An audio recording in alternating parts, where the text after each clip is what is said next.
how we're going to get more information from these guys, all right?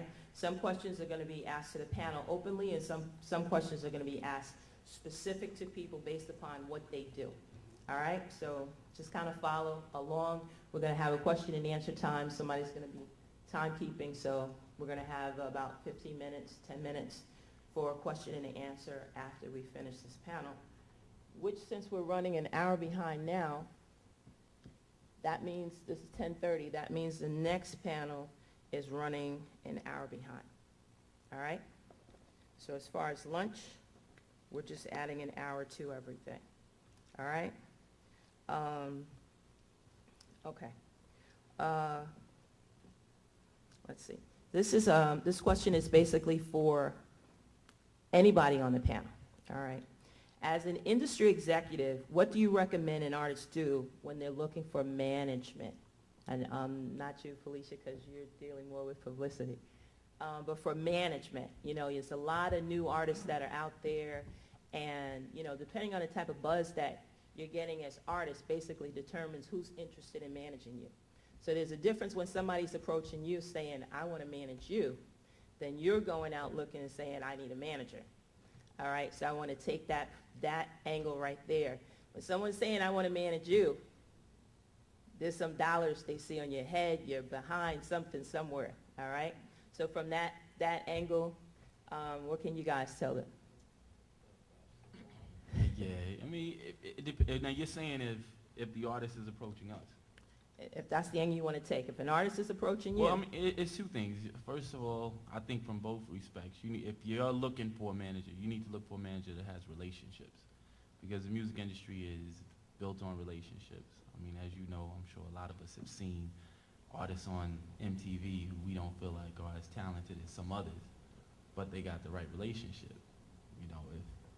If you're friends with 50, you may have a record deal. I mean, that's just reality. It's nothing, I'm not saying there's anything wrong with it. You make it, you help your boys, but I mean, you look for a manager that has relationships. You look for somebody who's got some type of track record within the industry. You look at, hopefully, a name you recognize. Us as a management company, we look for artists that have already been slightly developed, or somebody whose raw talent is just so undeniable that you're willing to develop them yourself. But the state of the industry now is artists that aren't developed yet really aren't getting signed. You got to come as a complete package now. They expect the management companies and the production companies to develop the artists. So if we're looking at you, we're, like she said, we see a star, but you got to be special. And the thing is, looking for management, I'd say look for relationships. A guy that has relationships. Or if you don't have any money, you don't feel like you're ready for a manager that's on that upper level, I would look for somebody that's going to grind for you, somebody that's really going to hustle for you, dedicate their days to you. That's what we all did, I think, starting out. Yeah. Pretty much like you said, what I'm saying? That's pretty much what you're going to look for. What you're looking for is somebody who definitely has relationships, somebody who knows what they're doing, especially, they might not be a lawyer, but knows how to look over contracts and pretty much understand, what should be in that contract before the lawyer even looks over it. Just pretty much have some kind of bird's eye view of what's going on in the industry. Like, you can't have somebody who's used to managing an R&B artist and he's trying to manage a hip-hop artist. Like, sometimes that just don't work because he doesn't understand, that genre of music.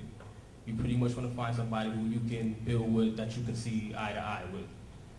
Then he might be managing 2 or 3 other, people at that same time, but when it comes to you, it has to seem like, you're the first priority. So, that's definitely stuff that you want to look for in management.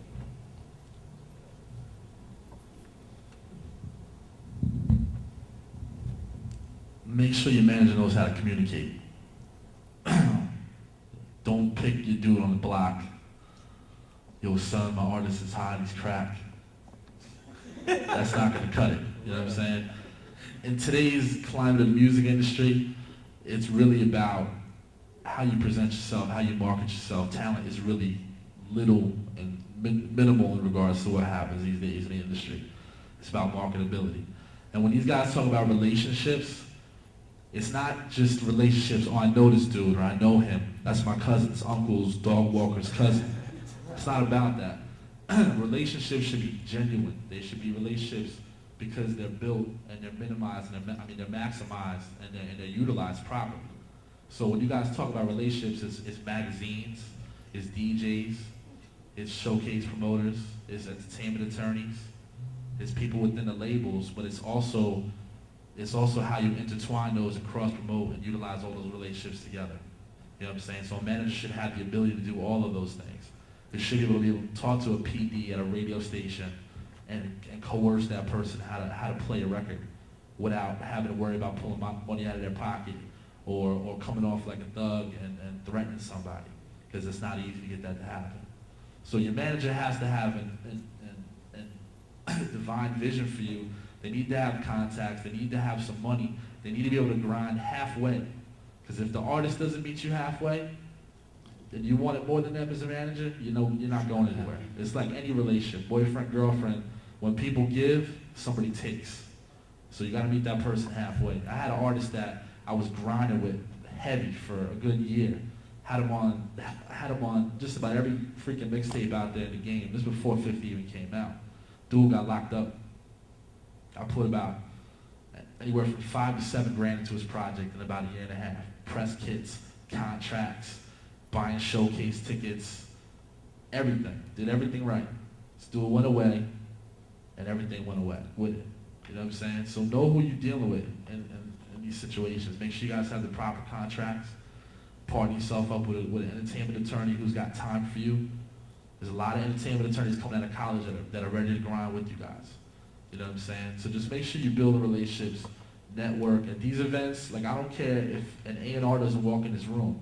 I don't care if, somebody doesn't walk in this room that's dealing with an artist directly that's major. Talk to the people next to you. This dude right here with the hat on could be the next T.I. He could be the next Dame Dash. This woman over here could be the next Sylvia Rome. Like, talk to everybody. When I come to these events, I take a pad and I pass it along to everybody and I ask them for their email addresses. Walk out of here with at least 5 business cards before the break, and then tell me if you're grinding.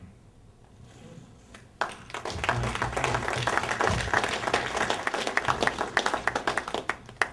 would have loved to have only lost $5,000. I don't think they heard you. But I would have loved to have only lost $5,000 on an artist that I was developing that got pregnant and skipped town. So, yeah, and I could have bought a house. So, he's telling the truth. You got to know who you're dealing with. And everybody you see on this panel is here because of a relationship. This is exactly what he's talking about. People willing to do things for you that are in the industry. That's true. What about if you find yourself with a manager and it's a personal relationship? It's your cousins, brothers, baby mama, some scenario, and you've invested a certain amount of time with that particular, with that individual. They've done certain things, and then all of a sudden you realize either you've outgrown them or their grind has stopped. Right? Now, my thing is there could be two situations. You could have a contract or you might not have a contract. All right?